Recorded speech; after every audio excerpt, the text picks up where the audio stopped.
Hi, YouTube family, Stars of a Star, aka Tracy.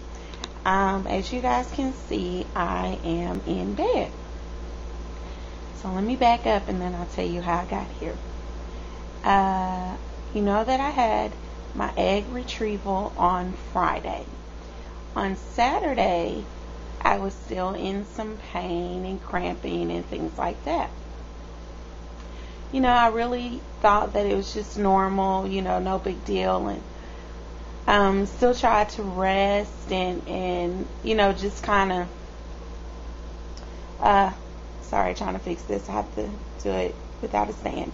And just trying to rest and things like that. Well, Sunday morning, I had to go in to get my progesterone levels checked, blood drawn, and things like that. And after the nurse had drawn my blood, she kind of pulled me inside and she said, Tracy, I really, I need to know what's going on. And I said, what are you talking about? And she said, well, you're barely moving. And I noticed that when you sit down, you're sitting down very slowly.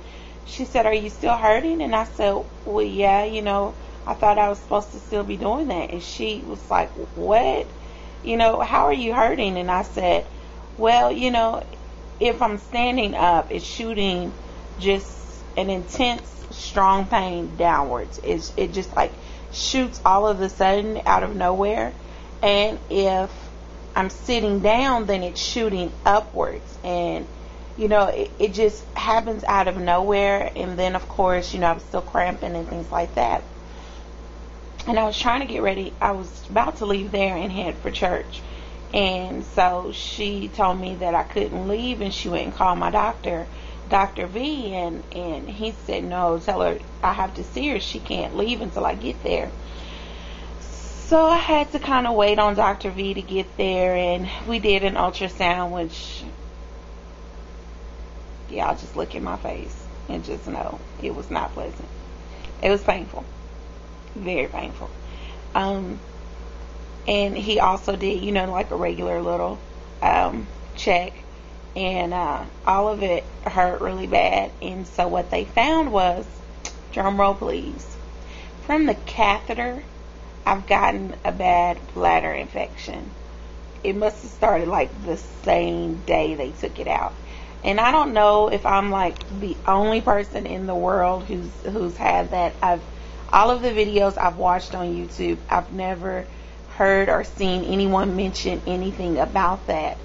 So if you guys have had that before, anybody, please let me know so I don't feel like such a little outcast that I've managed to get a bladder infection from the catheter that was in less than an hour.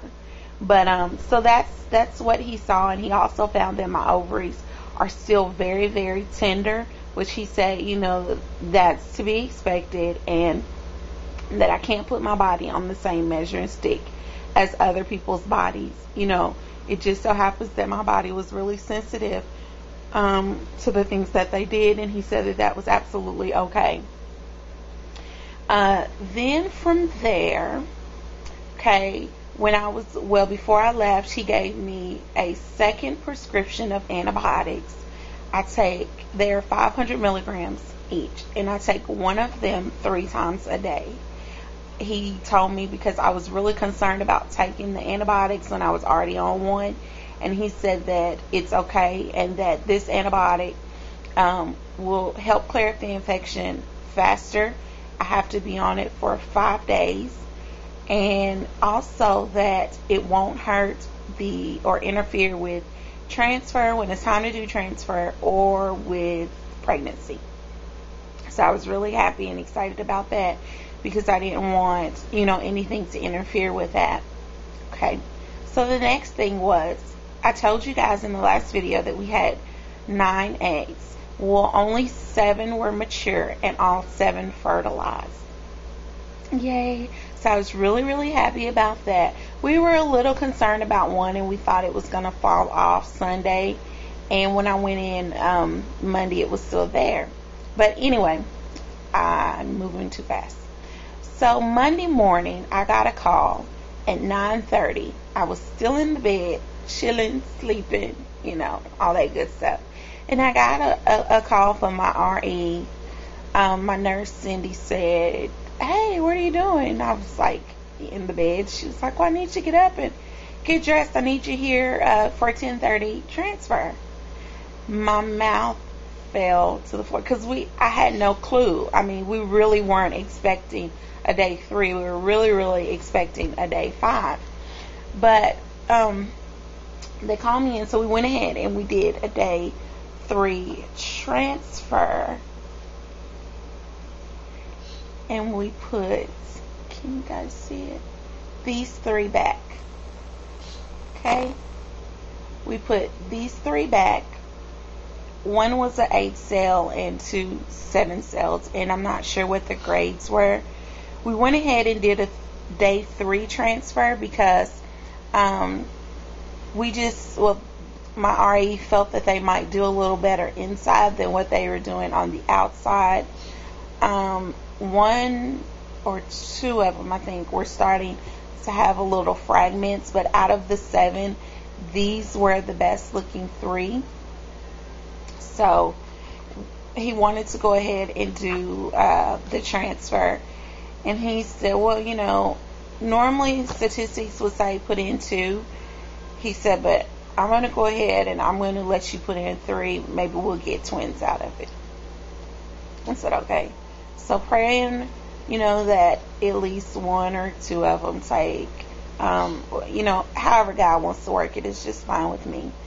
Okay, so we did the transfer. I had to stay there for an hour flat on my stomach. It was so odd. Normally they make you lay on your back. I had to lay on my stomach for an hour. Don't ask me. I don't know what the stomach thing was about. But then when I got up, they told me, okay, now you've got to go home. They gave me this big old long list of instructions, and I have to be in the bed for the next 48 hours. And it's killing me because I haven't even quite fully reached 24 hours yet.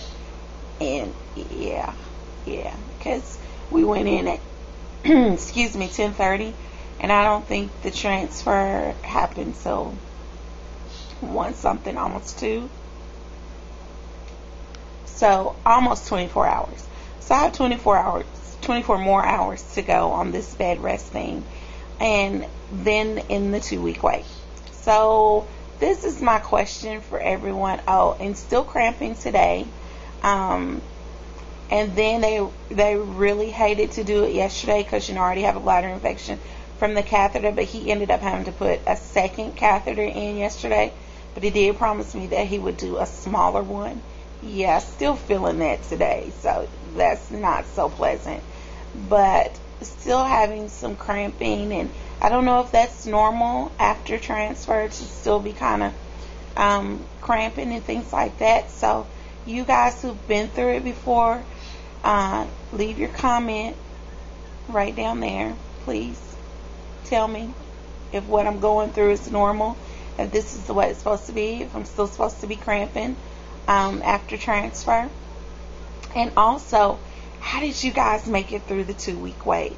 Did you test every day, test every other day? I don't want to do that, but yet instead I don't want to go crazy through this 2-week wait. So I would really appreciate it if you could just kind of give me some advice, tell me some things to do to kind of help keep your mind off of it.